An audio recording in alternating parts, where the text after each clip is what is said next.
ಅಂತಂದು ಏನು ಹೇಳ್ಬೇಕಂದ್ರೆ ಇಂಗ್ಲೀಷ್ ಭಾಷೆ ಅಷ್ಟು ಸರಳವಾಗಿ ಜನರು ಅದನ್ನು ಅಬ್ಸರ್ವ್ ಮಾಡ್ತಿರ್ತಾರೆ.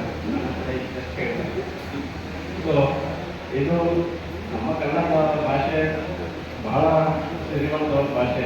ಬಟ್ ನಾವು ಅದನ್ನು ಭಾಳಷ್ಟು ಜನರ ಮಟ್ಟಿಗೆ ತಲುಪಿಸ್ಬೇಕು. ಆದಷ್ಟು ಸರಳವಾಗಿ ಇತ್ತಂದರೆ ಜನರು ಆದಷ್ಟು ಲೈಕ್ ಬಳಸ್ತಾರೆ. ಉದಾಹರಣೆಗೆ ನಾನು ಮೊದಲು ಬೆಳಗಾವಿ ಜಿಲ್ಲೆಯಲ್ಲಿದ್ದೆ. ಸೊ ಬೆಳಗಾವಿ ಜಿಲ್ಲೆಯಲ್ಲಿ ಮಹಾರಾಷ್ಟ್ರ ಇಂದ ಜಾಸ್ತಿ ಜನ ಬರೀ ಮರಾಠಿ ಮಾತಾಡೋರು. ನಾವು ಕನ್ನಡ ಮಾತಾಡೋದು ಕೂಡ ಅವರು ಬರೀ ಮರಾಠಿಯಲ್ಲೇ ಮಾತಾಡ್ಕೊಡೋರು. ಅವರು ಕನ್ನಡ ಗೊತ್ತಾಯಿತು, ಅರ್ಥ ಆಗ್ತಿತ್ತು. ಬಟ್ ನಾವೇನಾದರೂ ಲೈಕ್ ಅಂಗಡಿಗೆ ಹೋದಾಗೆ ಅವರು ಮರಾಠಿಯಲ್ಲೇ ಉತ್ತರ ಕೊಡೋರು. ಯಾಕಪ್ಪ ನೀವು ಕನ್ನಡ ಗೊತ್ತಿದೆ ಅಲ್ಪ ಮರಾಠಿ ಹೇಳಿ ಅಂದರೆ, ಇಲ್ಲ ನಾವು ಮರಾಠಿಯಲ್ಲೇ ಮಾತಾಡೋದು, ನಾವು ನಿಮ್ಗೆ ಕಲಿಸ್ಬೇಕು ಅಂತ ಹೇಳ್ತಾರೆ. ಅವಾಗ 2000 ಇಸ್ವಿಯಲ್ಲಿ.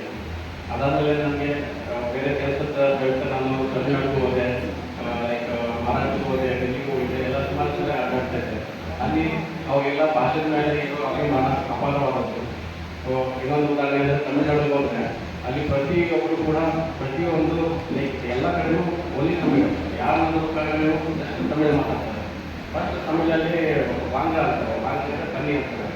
ನಾವು ಅದೇ ಜಸ್ಟ್ ಅವ್ರು ನೋಡಿದ್ರೆ ಸಾಕು, ನಾವೇ ಆಟೋಮೆಟಿಕ್ಲಿ ನಮ್ಮವರು ತಮಿಳಲ್ಲಿ ಮಾತಾಡೋಕ್ಕೆ ಸ್ಟಾರ್ಟ್ ಮಾಡಿರ್ತಾರೆ. ನಾವು ಬನ್ನಿ ಚೆನ್ನಾಗಿಲ್ಲ, ನಾವು ವಾಂಗ ವಾಂಗ ಅದು ಚೆನ್ನಾಗಿದೆ ಅಂತ ನಾವು ತಮಿಳು ಭಾಷೆಯಲ್ಲಿ ಮಾತಾಡೋಕ್ಕೆ ಟ್ರೈ ಮಾಡ್ತೀವಿ. ಈಗ ತಮಿಳು ಸೈಡ್ ಹೋದರೆ ಫುಲ್ಲು ತಮಿಳು ಸೈಡು ಬರೀ ಅದೇ ಇದೆ. ಸೊ ಅದು ಏನು ಹೇಳ್ಬೇಕಂದ್ರೆ ಲೈಕ್ ನಮ್ಮ ಕನ್ನಡ ಭಾಷೆಯಲ್ಲಿ ಕ್ರಾಂತಿ ಆಗಬೇಕು, ಒಳಗಿನ ಕ್ರಾಂತಿ ಆಗಬೇಕು. ಇಂಗ್ಲೀಷಲ್ಲಿ ಏನಂತ ರಿನೈಸೆನ್ಸ್ ಅಂತ ಹೇಳ್ತೀವಿ. ಆ ಥರ ರಿನೈಸೆನ್ಸ್ ಮೂವ್ಮೆಂಟ್ ಬಂತು. ಈಗ ಬೇರೆ ಭಾಷೆಯಿಂದ ಲೈಕ್ ಅವು ನಮ್ಮ ಭಾಷೆ ಲೈಕ್ ಇಂಪಾರ್ಟೆನ್ಸನ್ನು ಕಡಿಮೆ ಮಾಡ್ತಾ ಇದ್ದೇವೆ. ಸೊ ಅದನ್ನು ನಾವು ಪುಷ್ ಬ್ಯಾಕ್ ಮಾಡಿ ನಾವು ಮತ್ತೆ ಇಡೀ ರಾಜ್ಯದಲ್ಲೇ ಕನ್ನಡ ನಾಡನ್ನು ಸ್ಥಾಪಿಸಬೇಕಾಗುತ್ತದೆ. ಅದಕ್ಕೆ ನಮಗೆಲ್ಲರೂ ನಿಮಗೆಲ್ಲರೂ ಸಹಾಯ ಬೇಕಾಗುತ್ತೆ. ನಾವು ಕೂಡ ನಮ್ಮ ಆಡಳಿತ ಪರವಾಗಿ ಕೂಡ ಎಲ್ಲ ಸಹಾಯ ಮಾಡ್ತೀವಿ. ಅದು ಪ್ರಮುಖವಾಗಿ ಏನು ಗಡಿನಾಡಿನ ಜಿಲ್ಲೆಗಳಿದೆ ಅಲ್ಲಿ ಅತಿ ಹೆಚ್ಚಾಗಿ ನಾವು ಪ್ರಯತ್ನ ಮಾಡಬೇಕಾಗುತ್ತೆ. ಯಾಕಂದರೆ ಉತ್ತರ ಕಡೆಗೆ ಹೋದರೆ ಮಹಾರಾಷ್ಟ್ರದಿಂದ ಭಾಳಷ್ಟು ಮರಾಠಿ ಮಾತಾಡ್ತಾರೆ. ಸೊ ಆ ಕಡೆ ಪೂರ್ವದ ಕಡೆಗೆ ಹೋದರೆ ಎಲ್ಲ ತೆಲುಗು, ದಕ್ಷಿಣ ಕಡೆಗೆ ಬಂದರೆ ತಮಿಳು ಮತ್ತು ಮಲಯಾಳಂ. ಸೊ ಈಗ ಎಲ್ಲ ರೀತಿಯಿಂದಲೂ ಕೂಡ ನಮ್ಮ ಭಾಷೆಗಳು ಅಟ್ಯಾಕ್ ಮಾಡ್ತಾ ಇದ್ದಾರೆ. ಸೊ ಈಗ ನಾವು ಅದಕ್ಕೆ ಎದ್ದು ನಿಂತು ನಾವು ನಮ್ಮ ಭಾಷೆಯ ಗೌರವವನ್ನು ಉಳಿಸಬೇಕು. ನಾವು ನಮ್ಮ ಭಾಷೆಗಳು ಅತಿ ಹೆಚ್ಚಾಗಿ ಬಳಸಬೇಕು. ಈ ನಮ್ಮ ಸಿರಿವಂತವಾದಂಥ ನಮ್ಮ ಸಾಹಿತ್ಯಗಳನ್ನೆಲ್ಲ ಜಾಸ್ತಿ ಪ್ರಚಾರ ಮಾಡಬೇಕಾಗುತ್ತೆ. ಜಾಸ್ತಿ ಲೈಕ್ ಸರಳವಾಗಿ ಎಲ್ಲರಿಗೂ ಅರ್ಥವಾಗೋ ಥರ ನಾವು ಅದನ್ನ ಲೈಕ್ ಪ್ರೊಜೆಕ್ಟ್ ಮಾಡಬೇಕಾಗುತ್ತೆ, ಅದನ್ನು ಪ್ರತಿಬಿಂಬಿಸಬೇಕಾಗುತ್ತೆ. ಸೊ ಅದರಿಂದ ಬೇರೆ ಭಾಷೆಯಲ್ಲವರು ಕೂಡ ಅವರು ನಮ್ಮ ಲ್ಯಾಂಗ್ವೇಜ್ ಇಷ್ಟಪಟ್ಟು ಅವರು ಕೂಡ ಕಲಿಬೇಕು. ಹಂಗಾದಾಗೆ ನಮ್ಮ ಕನ್ನಡ ಭಾಷೆ ಉಳಿಯಬೇಕು. ಸೊ ಇವಾಗ ಮಾತು ಹೇಳ್ತಾ ಇವತ್ತು ನಮ್ಮೊಂದು ಖುಷಿಯಾಗದೆ ಏನಂದರೆ, ಇವತ್ತು ಹೊಸನಗರ ತಾಲೂಕಲ್ಲಿ ನಮ್ಮೊಂದು ಪತ್ರಿಕೆ ನಡೆಸ್ತಾ ಇದ್ದೀನಿ, ಮನ್ನಾಡ್ ವಾಯ್ಸ್ ಅಂತ. ಈ ತಾಲೂಕಲ್ಲಿ ಕಳೆದ 18 ವರ್ಷ ಪತ್ರಿಕೆ ನಡ್ಸ್ಕೊಂಡು ಬರ್ತಾ ಇದ್ದೀನಿ. ಯಾಕೆ ಮಾತು ಹೇಳ್ತಾ ಇದ್ದಂದ್ರೆ, ಹೊಸನಗರ ತಾಲೂಕಿನ ಅನೇಕ ಸಾಹಿತಿಗಳು, ಅನೇಕ ಯುವಕರನ್ನ ನಿರಂತರವಾಗಿ ಅವರ ಲೇಖನವನ್ನು ಪಬ್ಲಿಷ್ ಮಾಡೋ ಮುಖಾಂತರ ಒಂದು ಸಾಹಿತ್ಯ ಕ್ಷೇತ್ರಕ್ಕೆ ಪ್ರೋತ್ಸಾಹ ಕೊಡೋದ ಕೆಲಸವನ್ನು ಪತ್ರಿಕೆ ಮಾಡ್ತಾ ಇದೆ. ನಮ್ಮ ಗುರುಗಳು ಸಾಂಕ್ರಾಪ್ರಭುಗಳಿದ್ದಾರೆ, ನಮ್ಮ ಸುಧೀರ್ ಮಂಡಾಪುರ, ಬಳಗದ ತಿರುಪತಿ ಸರ್ ಅವರಿದ್ದಾರೆ, ಅಂಬ್ರೇಮಠ್ ಇದ್ದಾರೆ. ಇವರೆಲ್ಲ ನಮ್ಮ ತಾಲೂಕಿನ ಸಾಹಿತ್ಯ ಕ್ಷೇತ್ರ ರಾಜ್ಯ ಮಟ್ಟದಲ್ಲಿ ಪ್ರತಿಯೊಬ್ಬರು 10 ರಿಂದ 15, 20 ಪುಸ್ತಕಗಳು ಬಿಡುಗಡೆ ಆಗಿದೆ. ಕಾರಣ ಸೇರಿರುತ್ತೆ. ಆದರೆ ಇವತ್ತು ಆ ಬುಕ್ಗಳಲ್ಲಿ ಪ್ರದರ್ಶನ ಆಗಿದ್ರೆ ನಮ್ಮ ಬಂದಂತ ಒಂದಿಷ್ಟು ಜನರಿಗೆ ಆ ಬುಕ್ ಮುಖ ಪರಿಚಯ ಆಗ್ತಾ ಇತ್ತು, ಕೊಂಡ್ಕೊಳ್ಳಿ ಅನುಕೂಲ ಆಗ್ತಾ ಇತ್ತು. ಯಾಕಂದ್ರೆ ನಮ್ಗೆ ಫಸ್ಟ್ ನಾವು ಸ್ಥಳೀಯ ಸಾಹಿತಿಗಳನ್ನ, ಸ್ಥಳೀಯ ಸಾಹಿತ್ಯ ಪುಸ್ತಕ ಬೆಂಬಲಿಸಬೇಕು. ಅವ್ರಿಗೆ ತೀರಾ ಒಂದು ಪುಸ್ತಕವನ್ನು ಕೊಂಡ್ಕೊಂಡ್ರೆ ಅಟ್ಲೀಸ್ಟ್ ಆ ಬುಕ್ ನಮ್ಮಲ್ಲಿ ಇದೆ ಅಂತಂದ್ರೆ ನಮ್ಮ ತಾಲೂಕಿನ ಸುತ್ತಮ ಪರಿಸರ ಹೆಚ್ಚಾಗಿರುತ್ತೆ. ಮೊನ್ನೆ ಅಳುಗದ ಶ್ರೀಪ್ರಸಾದ್ ಒಂದು ಕಣಜ ಅಂತ ಮಾಡಿದ್ರು. ಈ ನಮ್ಮ ತಾಲೂಕಿನ ಹಿಸ್ಟ್ರಿ ಇದೆ, ಅದು ಒಂದು ಬುಕ್ ಓದ್ಬಿಟ್ರೆ ನಮಗೆ ತಾಲೂಕಿನ ಯಾವ ಒಂದು ತಿಳ್ಕೊಳ್ಳೋಷ್ಟು ಮಾಹಿತಿ ಅದರಲ್ಲಿದೆ. ಅಂಬ್ರೇಮಠ್ ಅವ್ರದ್ದು ಅಂಬೇಗಳಿರ್ಬೋದು, ಬಿದ್ದೂರು ಸಾಮ್ರಾಜ್ಯ ಇರ್ಬೋದು, ಶಾಂತರಾಮಪ್ರಭು ರಾಮಾಯಣ ದರ್ಶನಿಗೆ ಪ್ರತಿಯೊಂದು ಬುಕ್ಗಳು ಒಂದೊಂದು ಇತಿಹಾಸವನ್ನು ಹೇಳುತ್ತೆ. ಮತ್ತೆ ನೂರಾರು ವರ್ಷಗಳ ಕಾಲ ಹಳೆಯ ಪುಸ್ತಕಗಳನ್ನ, ಮಾಹಿತಿಗಳನ್ನ ಸಂಗ್ರಹಿಸಿ ತುಂಬಾ ಒಂದು ಪ್ರೆಸೆಂಟೇಷನ್ ಮಾಡಿರ್ತಾರೆ. ನಾವು ನೀವು ಅದನ್ನು ಕೊಂಡ್ಕೊಳ್ಳೋ ಪ್ರಯತ್ನ ಮಾಡಬೇಕು. ಯಾವ ಸಾಹಿತಿಗಳು ನಾನು ಬರೆದ ಪುಸ್ತಕವನ್ನು ಓದ್ತಾರೆ ಅನ್ನೋ ಖುಷಿ, ಅವರ ಒಂದು ಖುಷಿಗೆ ಒಂದು ವಿಚಾರವನ್ನ ಅಚ್ಚಾಗೊಳಿಸಲಿಕ್ಕೆ ದಾಖಲೆ ಮಾಡಿ ಬರೆದಿರ್ತಾರೆ. ನಾವು ಕೊಂಡ್ಕೊಳ್ಳೋ ಮುಖಾಂತರ ನಮ್ಮ ಸಾಹಿತ್ಯ ಸೇವೆ ಉಳಿಸಬೇಕು ಮುಂದಿನ ಪೀಳಿಗೆಗೆ. ನಮ್ಮ ನೋಡಿ ಇವತ್ತು ಹೊಸನಗರ ತಾಲೂಕು ಗ್ರಂಥಾಲಯ ಹೋದ್ರೆ ನಮ್ಮ ತಾಲೂಕಿನ ಸಾಹಿತ್ಯ ಪುಸ್ತಕಗಳೇ ಇರೋದಿಲ್ಲ, ಬೇರೆ ಶಿವಮೊಗ್ಗದಿಂದ ಬೇರೆ ಬೇರೆ ಬುಕ್ಗಳು ಇರಬಾರ್ದು ಅಂತ ಹೇಳ್ತಾ ಇಲ್ಲ. ಪ್ರತಿ ಗ್ರಾಮ ಪಂಚಾಯತಿಗಾಗಲಿ ಗ್ರಂಥಾಲಯ ಇದೆ, ಪ್ರತಿ ತಾಲೂಕು ಮಾಡಿದ್ರೆ ಮಾನ್ಯ ತಹಸೀಲ್ದಾರ್ ಅವರು ನಮ್ಮ ತಾಲೂಕಿನ ಎಷ್ಟು ಜನ ಸಾಹಿತಿಗಳಿದ್ದಾರೆ ಅವ್ರು ಬರೆದಂತ ಪುಸ್ತಕಗಳನ್ನ ಕೊಟ್ಕೊಂಡು ಪ್ರತಿ ಗ್ರಂಥಾಲಯ ಕೊಡುವಂತ ವ್ಯವಸ್ಥೆ ಮಾಡಿದ್ರೆ ನಮ್ಗೊಂದು ಹೆಮ್ಮೆ ಅದು. ನಮ್ಮ ಮುಂದಿನ ಪೀಳಿಗೆಗೆ ನಮ್ಮ ತಾಲೂಕಿನ ಮಾಹಿತಿ ಬೇಕಂತಂದ್ರೆ ಏನೋ ಗೊತ್ತಿರಲ್ಲ. ನೀವು ನೋಡಿ ಯಾವುದೇ ಗ್ರಂಥಾಲಯ ನೋಡಿ ಎಲ್ಲ ಬುಕ್ಗಳು ಇರ್ತವೆ, ನಮ್ಮ ಹೊಸನಾಡು ತಾಲೂಕಿನ ಮಾಹಿತಿನೇ ಇರಲ್ಲ. ಹಾಗಂದ್ರೆ ಹೊಸನಾಡಲ್ಲಿ ಕಡಿಮೆ ಅಂತಲ್ಲ, ಪ್ರತಿ ಒಂದೊಂದು ಗ್ರಾಮ ಪಂಚಾಯತ್ 4 5 ಜನ ಸಾಹಿತಿಗಳಿದ್ದಾರೆ, 5 ಪುಸ್ತಕ ಬಿಡುಗಡೆ ಆಗಿದೆ.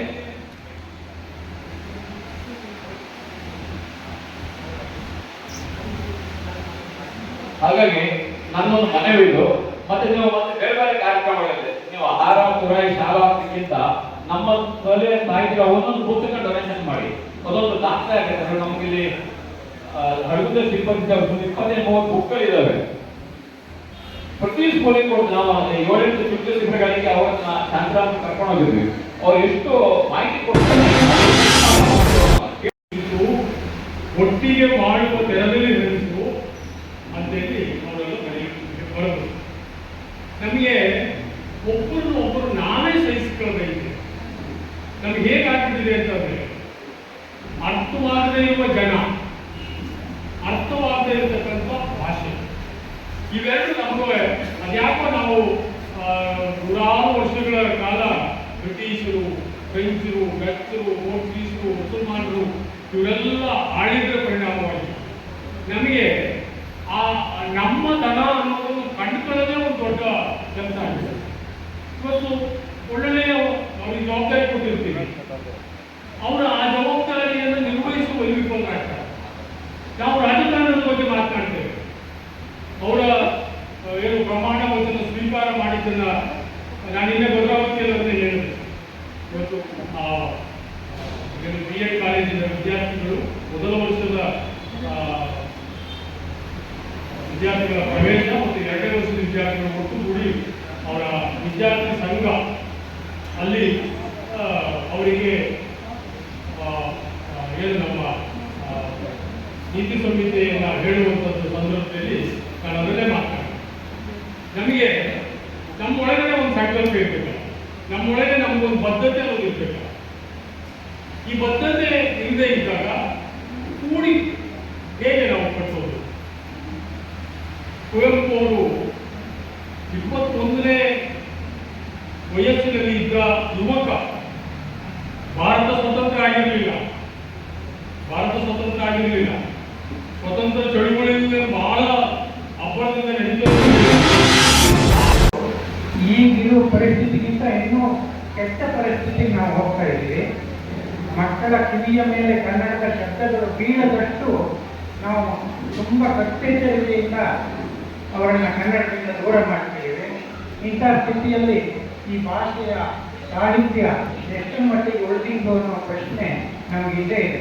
ಅಂತೂ ಕಡೆಗೆ ನಮಗೆ ಎಲ್ಲ ಇಲ್ಲಿವರೆಗಿನ ಈ ವೇದಿಕೆಯ ಮಾತುಗಾರರು ಮಾತಾಡಿ ಉಳಿಸಿದ್ದು ಅಂದರೆ ಮುಳುಗಡೆ ಅಂತೆ. ಅದನ್ನು ಹೆಚ್ಚಾಗಿ ಯಾರು ಸ್ಪರ್ಶಿಸಿಲ್ಲ.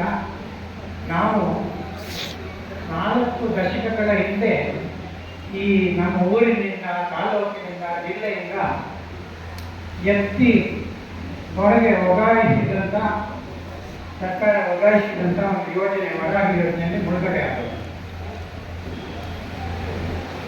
ಅದಕ್ಕಿಂತ ಮೊದಲು ನಮ್ಮ ಊರುಗಳಲ್ಲಿ ಯಾವುದೇ ನಾಗರಿಕ ಸಂಪರ್ಕ ಇವತ್ತು ಏನು ಹೇಳ್ತೀವೋ ಅದು ಯಾವುದೂ ಇರಲಿಲ್ಲ. ಇದ್ದಿದ್ದು ಒಂದೇ ಅಂದರೆ ಸುಖ, ಶಾಂತಿ, ನೆಮ್ಮದಿ. 2000 ಕುಟುಂಬಗಳು ತುಂಬ ಸಹಬಾಳ್ವೆ ಮಾಡ್ತಾ ಇದ್ದೀವಿ ನಾವು. ಈಗ ಹೋಗಿ ನೆನೆಸಿದಂಥ ಊರಿನಲ್ಲಿ ಎಲ್ಲವೂ ಇದೆ, ಎಲ್ಲ ಸೌಲಭ್ಯಗಳೂ ಇದೆ. ಆದರೆ ನಮ್ಮದು ಅನ್ನೋ ಭಾವ ನಮ್ಮ ಮನಸ್ಸಿನಲ್ಲಿ ಹುಟ್ಟುತ್ತಿಲ್ಲ. ಅದು ನಮ್ಮದೇ ಕೊರತೆ ಇರ್ಬೋದು.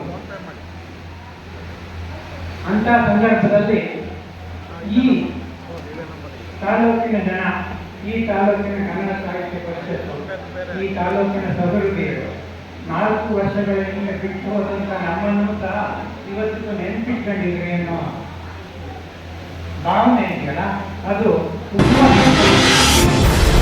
ಕೆಲವು ವರ್ಷಗಳ ಹಿಂದೆ ಗೆಳೆಯ ಮಾರ್ಷಲ್ ಸೆರಾಮ್ ನೀರು ಕೊಟ್ಟು ಒಂದು ಕವನ ರಚನೆ ಮಾಡಿ ಅದರ ಬಿಡುಗಡೆಗೆ ನನ್ನೇ ಕಳುಹಿಸಿದ್ರು.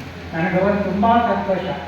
ನಂದು ಮುಳುಗಿ ಹೋದಂಥ ಒಂದು ಗ್ರಾಮ ಈ ರೀತಿಯಲ್ಲಾದರೂ ಮರುಹುಟ್ಟು ಪಡೀತಲ್ಲ ಅಂತ. ಈಗ ನೀವು ನೀರು ಕಟ್ಟುವ ವೇದಿಕೆಯನ್ನು ಮಾಡಿ ನನ್ನ ಸಂತೋಷವನ್ನು ಮತ್ತಷ್ಟು ಹೆಚ್ಚಿದೆ. ಇದಕ್ಕಿಂತ ದೊಡ್ಡ ಸನ್ಮಾನ ನಾನು ನಿರೀಕ್ಷೆ ಮಾಡ್ತಿಲ್ಲ ನಿಮ್ಮಿಂದ. ನೀವು ಒಂದು ಸಲಹೆ ಕೊಡ್ತೀನಿ ನಾನು. ದೊಡ್ಡವರು ಹೌದು, ಶಾಲಾ ಕಾಲೇಜುಗಳ ಉಪಾಧ್ಯಾಯರಿಗೆ ಅವರು ನಮ್ಮ ಪ್ರದೇಶ ಮೇ ತಿಂಗಳಲ್ಲಿ ನೀರು ಕಡಿಮೆ ಆದ ಮೇಲೆ ನಮ್ಮ ಊರುಗಳೆಲ್ಲ ತಲೆ ಎತ್ತಿ ನಿಂತಿರ್ತಾವೆ. ನೀವು ಪ್ರವಾಸ ಹೋಗಿ ಅಲ್ಲಿ ಡ್ಯಾಮನ್ನು ನೋಡಿ. ಏಷ್ಯಾದಲ್ಲೇ ಪ್ರಪ್ರಥಮ ಭೂಗರ್ಭ ಜಲಪಾತ ಜಲವಿದ್ಯುತ್ ಯೋಜನೆ ನಮಗೆ ಅಂತ ಹೊರಡಿತ್ತು. ಆ ಯೋಜನೆ ನೋಡಿ ನಂತರ ಕಾಲ್ನಡಿಗೆಯಲ್ಲಿ ಆ ಮುಳುಗಿ ನಿಂತ ಊರುಗಳಿಗೆ ಹೋಗಿ ಬೇರು ಸತ್ತು ಒಣಗಿ ನಿರುತ್ತದ ಮರಗಳನ್ನು, ಮೋಟು ಗೋಡೆಗಳನ್ನು, ಆಳು ಸುರಿಯುತ್ತಿರುವ ಊರನ್ನು, ಅಭಿವೃದ್ಧಿಯ ಮತ್ತೊಂದು ಮುಖ ಅವಾಗ ನಿಮಗೆ ಗೋಚರ ಆಗುತ್ತದೆ. ಈ ತಾಲೂಕು ಆಗಲೇ ಚಕ್ರಾಸಾವಯದಲ್ಲಿ, ಶರಾವತಿಯಲ್ಲಿ, ವರಾಹಿಯಲ್ಲಿ ಭಾರಿ ಕಳ್ಕೊಂಡಿದೆ. ಅದರ ಜೊತೆಗೆ ಒಂದು ಕ್ಷೇತ್ರವನ್ನು ಕಳ್ಕೊಂಡಿದೆ. ಆ ಕ್ಷೇತ್ರ ಪಡಿಬೇಕು, ಮರುಹುಟ್ಟು ಪಡಿಬೇಕು ಅನ್ನೋ ಹೋರಾಟ ನನಗೆ ತುಂಬ ಸಂತೋಷ ಕೊಟ್ಟು, ಅದರಲ್ಲೂ 96 ವರ್ಷದ ಸ್ವಾಮಿಗಳು ಈ ಹೋರಾಟದ ನೇತೃತ್ವ ವಹಿಸಿದ್ದಾರೆ.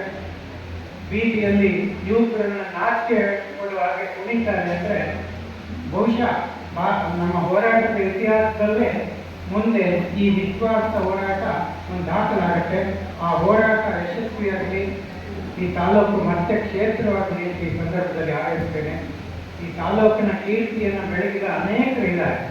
ಗರ್ತಿಕೆರೆ ರಾಘಣ್ಣ ಹೆಸರು ಹೇಳಿದರು ಮಂಜುನಾಥ್. ಬಹುಶಃ ಮಾನವೀಯತೆಯ ಮೈವತ್ತ ರೂಪ ಅಂಥವರನ್ನ ಕೊಟ್ಟಂಥ ತಾಲೂಕು.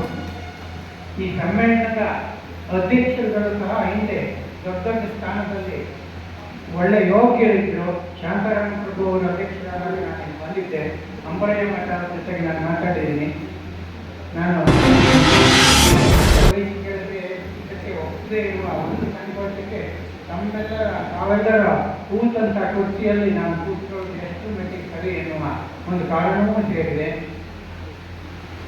ಈ ತಾಲೂಕಿನ ಸಮಗ್ರ ಬಳಕೆ ಆಗಲೇ ಹೇಳಿದರು ಗಣಜದ ಮೂಲಕ ಆಗಿದೆ ಅಂತ ಕೆಲಸ ಯಾವ ತಾಲೂಕಲ್ಲೂ ನಾನು ನೋಡಲಿಲ್ಲ. ನಾವು ಕೊಪ್ಪ ಹೋದಾಗ ಕೊಪ್ಪದಲ್ಲಿ ಚಂದ್ರಕರ ಅಂತ ಅವರು ತಾಲೂಕು ದರ್ಶನ ಅಂತ ಒಂದು ಪುಸ್ತಕ ರಚನೆ ಮಾಡಿದ್ರು. ಇಷ್ಟು ಸಮಗ್ರವಾಗಿ ಜನರನ್ನು ಕೂಡಿಸ್ಕೊಂಡು ಅವ್ರು ಮಾಡಿರ್ಲಿಲ್ಲ. ಈ ತಾಲೂಕಿನ ಕೀರ್ತಿಯನ್ನ ಅನೇಕರು ಹೆಚ್ಚಿದ್ದಾರೆ. 2 ಹೆಸರುಗಳು ವಿಸ್ಮೃತಿಗೊಳಗಾಗಿದ್ದಾವೆ. ಒಂದು ಸಮಾಜವಾದವನ್ನೇ ಬದುಕಿದವರು, ಗುಬ್ಬಿಗದವರು. ನಮ್ಮ ಮುಳುಗಡೆ ಜಾರ್ಜ್ ಫರ್ನಾಂಡಿಸ್ ಅವರಿಗೆ, ಲೋಕಿ ಅವರಿಗೆಲ್ಲ ಸಹವರ್ತಿಗಳಾಗಿ ಸ್ನೇಹಿತರಾಗಿದ್ದವರು.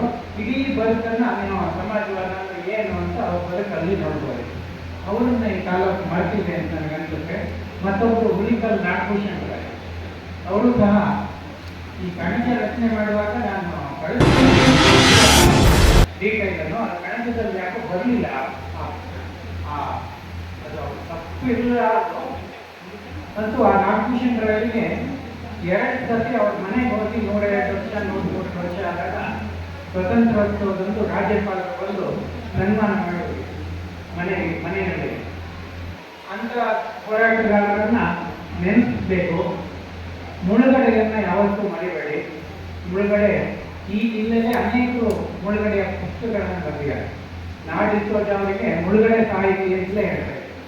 ಅವ್ರು ಬರೆದಿದ್ದಾರೆ. ಗಜಾನನ ಶರಣರು ಬರೆದಿದ್ದಾರೆ. ಶ್ರೀಧರ್ ಮುಂಡಿಗೆತ್ತರ ಬರೆದಿದ್ದಾರೆ. ನಮ್ಮ ರವಿ ಸಸಿತೋಟ ತೀರ್ಥಹಳ್ಳಿ ಅವರು ಬರೆದಿದ್ದಾರೆ. ಈ ಪುಸ್ತಕಗಳು ಈ ತಾಲೂಕಿನಲ್ಲಾದರೂ ಎಲ್ಲರೂ ಓದಬೇಕು. ನಾನು ಮುಳುಗಡೆ ಒಡಲಾಡ ಭಾಗ 1 ಮತ್ತು 2 ರಚನೆ ಮಾಡಬೇಕಾದ್ರೆ ನನ್ನ ಉದ್ದೇಶ ಇದ್ದಿದ್ದು ಮುಳುಗಡೆಯಾಗಿ ನಾವು 2000 ಕುಟುಂಬ ಹರಿದು ಹಂಚಿ ಎಲ್ಲೆಲ್ಲೋ ಹೋಗ್ತಿದ್ದೀವಿ.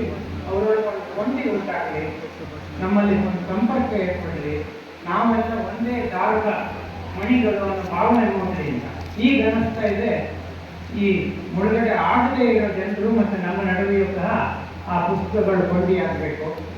ಯಾರು ನಡೆಸಲು ಇಡೀ ದೇಶ ನಡೆಸಲು ಈ ತಾಲೂಕು ಅಥವಾ ಯಾವ ತಾಲೂಕಲ್ಲಿ ಈ ಥರದ ಯೋಜನೆಗಳಾಗಿದ್ದಾವೋ ಆ ತಾಲೂಕು ಆ ಸಂತ್ರಸ್ತರ ನೋವನ್ನು ಮರಿಬಾರ್ದು. ಮತ್ತೆ ಮುಂದೆ ಆಗುವ ಏನೇನೋ ಯೋಜನೆಗಳು ಈ ಹೊಸನಗರನ್ನೇ ಖಾಲಿ ಮಾಡೋದು ಬರ್ಬೋದು ಯಾವತ್ತಾದ್ರೂ ಮುಂದಿನ ತಲೆಮಾರಲ್ಲಿ. ಆವಾಗ ಜಾಗೃತಿ ಮೂಡಿಸೋದಕ್ಕೆ ಇಂಥ ಪುಸ್ತಕಗಳು ನೆರವಾಗ್ತವೆ. ಆ ಕೆಲಸಗಳು ಆಗಲಿ. ನಾನು ಸಾಹಿತ್ಯ ಪರಿಷತ್ ಬೇಕು, ಪುಸ್ತಕಗಳನ್ನು ಉಡುಗೊರೆ ಕೊಡಬೇಕು, ಪುಸ್ತಕಗಳನ್ನು ಬರೆದು ಪುಸ್ತಕಗಳನ್ನು ಓದಿಸಿ ಅದರ ಬಗ್ಗೆ 4 ಸಾಲಾದರೂ ಮಕ್ಕಳ ಹತ್ರ ಬರೆಸಬೇಕು. ಆ ಬರೆಯುವುದೇ ಸರಸ್ವತಿ ಪೂಜೆ ಅನ್ನೋ ಭಾವನೆ ನಮ್ಮ